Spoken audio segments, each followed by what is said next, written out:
Hi hello friends, welcome to கொடை cooking. இன்றைக்கி சாதம், பூரி, பரோட்டா, சப்பாத்தி எல்லாத்துக்குமே சூப்பராக இருக்க சிக்கன் குருமா தான் நம்ம பார்க்க போகிறோம். இது குக்கர்லேயே ஈஸியாக எப்படி செய்கிறதுன்னு பார்க்கலாம் வாங்க. பேச்சுலர்ஸ்க்கும் ஒர்க்கிங் உமனுக்கும் இந்த கிரேவி பண்ணுறதுக்கு ரொம்பவே ஈஸியாக இருக்கும். வாங்க பார்க்கலாம். இதை பண்ணுறதுக்கு நான் 1 கிலோ சிக்கன் எடுத்து வச்சுருக்கேன். இந்த மெஷர்மெண்ட்டும் அதுக்கு தகுந்த மாதிரி நீங்கள் போட்டுக்கோங்க.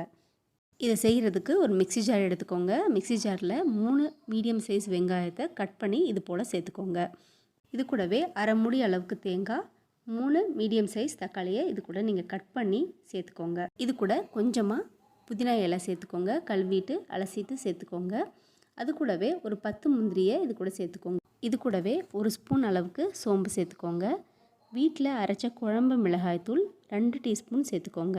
1 ஸ்பூன் காஷ்மீரி மிளகாய்த்தூள் கலருக்காக சேர்த்துக்கோங்க. இது கூடவே சிக்கன் மசாலா இல்லை கரம் மசாலா உங்கள் வீட்டில் இருந்ததுன்னா அதுவும் 1 டீஸ்பூன் சேர்த்துக்கோங்க. இது எல்லாமே மிக்ஸி ஜாரில் அரைச்சி எடுத்துக்கோங்க. இப்போ குக்கர் வச்சுக்கலாம். இப்போ குக்கரில் 3 டேபிள் ஸ்பூன் எண்ணெய் ஊற்றிக்கோங்க. கூடவே பட்டை, லவங்கம், கல்பாசி இதெல்லாம் சேர்த்துட்டு கொஞ்சம் கருவேப்பிலை சேர்த்துட்டு தாளிச்சிக்கோங்க. கூடவே இஞ்சி பூண்டு பேஸ்ட் சேர்த்துக்கோங்க 1 ஸ்பூன்னு. அரைக்கும் போது நீங்கள் சேர்த்துக்கிட்டாலும் சரி, இல்லை இப்போ தாளிக்கும் போது போட்டுக்கிட்டாலும் சரி. இப்போ இது நல்லா வதக்கிட்டு நம்ம அரைச்சி வச்ச பேஸ்ட்டும் இது கூட நம்ம சேர்த்துக்கலாம். இப்போ நம்ம இதை பச்சையாக அரைச்சிருக்கோம், அதனால் இதை நல்லா சேர்த்துட்டு நல்லா பச்சை வாசனை போகிற அளவுக்கு நீங்கள் வதக்கி எடுத்துக்கோங்க.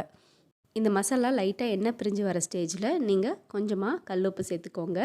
இது கூடவே நம்ம கழுவி வச்ச சிக்கனையும் நம்ம இப்போ சேர்த்துக்கலாம். ஒரு 2 நிமிஷத்துக்கு இந்த சிக்கனை நல்லா இந்த கிரேவி கூட பெசற மாதிரி நல்லா கிளறி விட்டுக்கோங்க. இந்த சிக்கன் கூட இந்த மசாலா நல்லா இறக்கணும். இப்போ இது கூட தண்ணி சேர்த்துக்கலாம். முந்திரிலாம் போட்டு அரைச்சிருக்கனால இது கூட கொஞ்சம் தண்ணி தாராளமாக சேர்த்து வேக விடுங்க.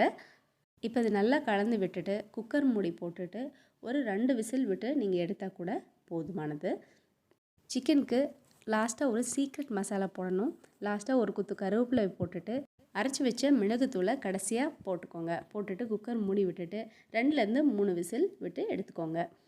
கடைசியாக ஒரு விசில் விடும்போது சிம்மில் வச்சு விடுங்க. அந்த எண்ணெயெல்லாம் பிரிஞ்சு அப்படியே மேலே மிதக்கும் பாருங்கள். இதுக்கு மேலே நம்ம கொத்தமல்லி தூவிட்டு நம்ம சூப்பராக பரிமாறலாம்.